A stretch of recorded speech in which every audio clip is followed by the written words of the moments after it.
Hi class, this is our case two, our week two case study. If you haven't gone ahead and read our case in chapter three, please go ahead and pause the video, go read that case. I've also posted it onto Blackboard.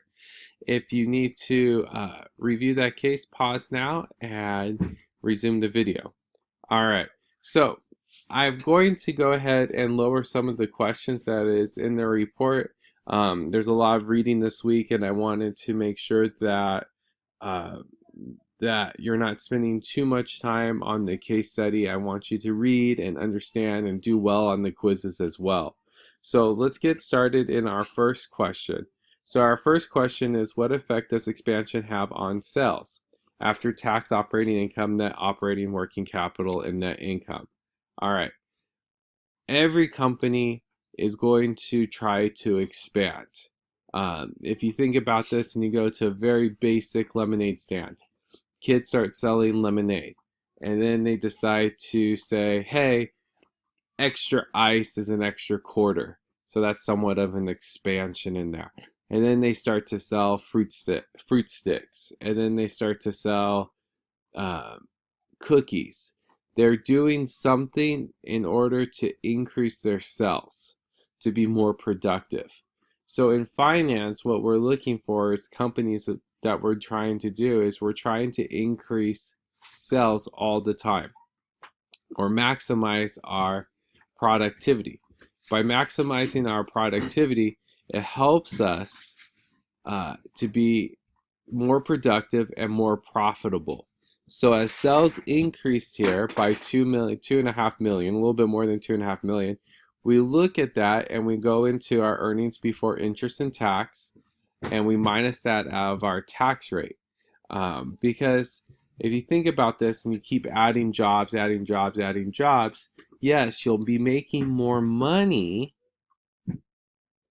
but is that money really worth it to be making it if you're constantly having those taxes?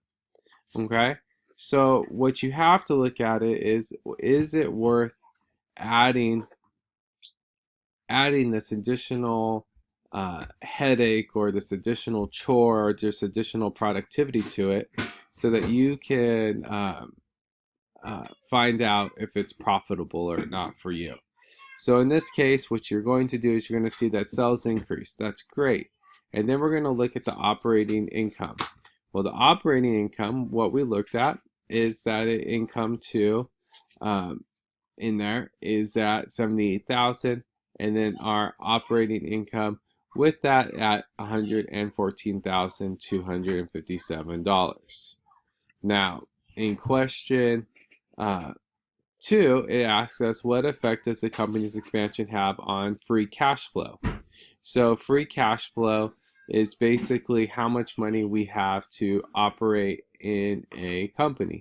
And so doing this, we look at this in our equation through the charts and tables that we have, and we see that it equaled out to negative 794,000.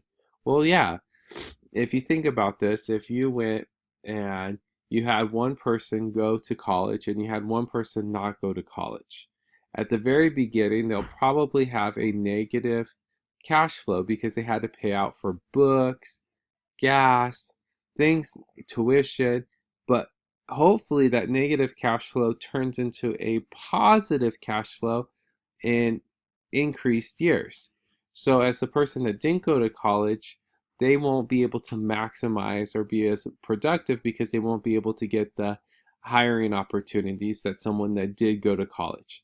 So in the short run, it's negative cash flow for increasing. In the long run, it is a positive cash flow. An example of this is Disneyland.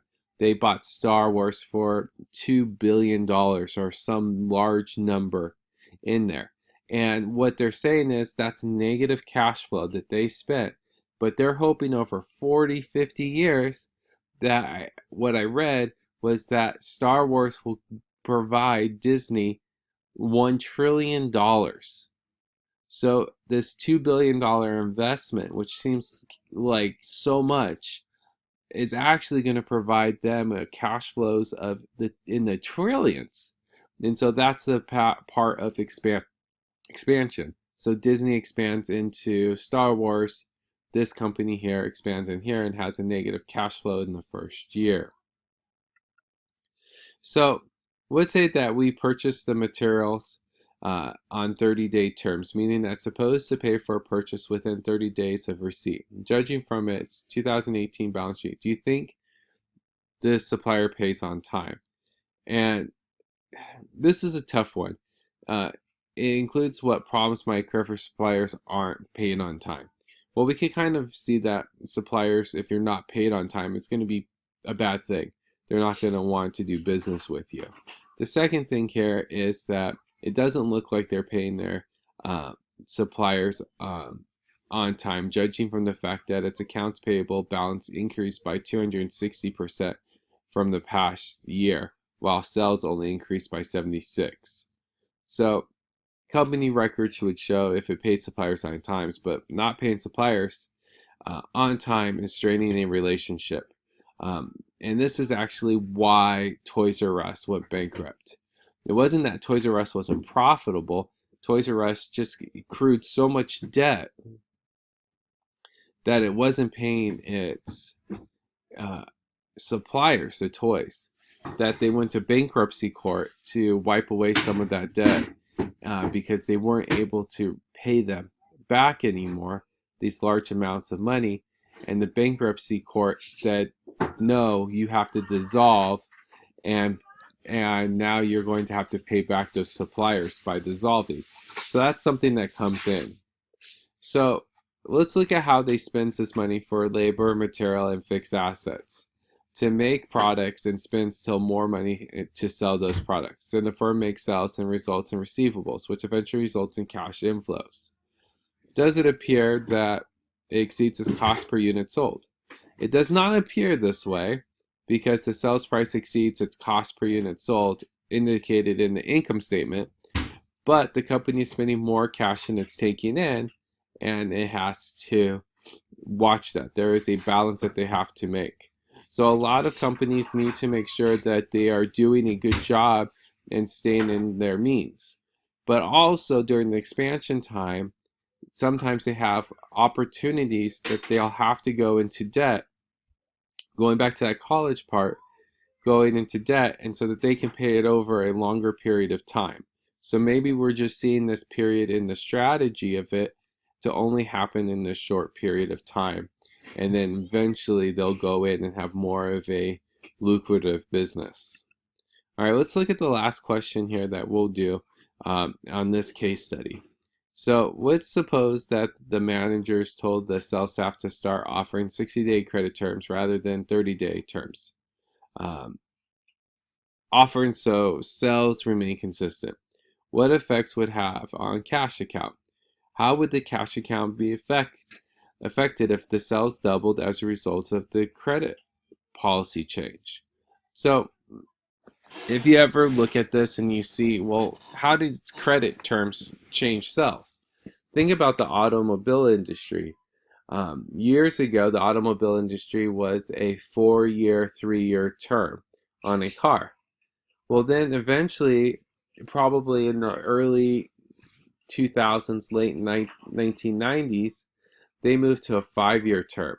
Today, the credit terms have gone to 84 months. So if you're thinking about that, is that they're increasing sales by having lower monthly payments. They're not lowering the car. The car is more expensive today than it's ever been. But what they're doing is that they're offering longer terms so that it would happen. But by doing this, there is a buildup in there of accounts receivable. They're not getting their money as a result. Usually there's different companies that are balancing themselves in there. So one would be the credit company, and then the other one would be the manufacturing company.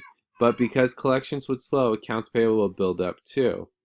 Also, inventory would have to be built up. So fixed assets too before sales could be increased. Accounts receivable would rise and decline.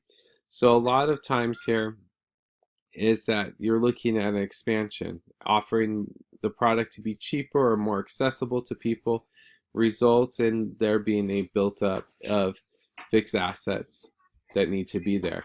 So if you have a really ugly car and it hasn't been selling well, you can offer more favorable incentives for people to purchase that car so that they can go and do it. All right, these are the questions I want you to answer in your case study this week.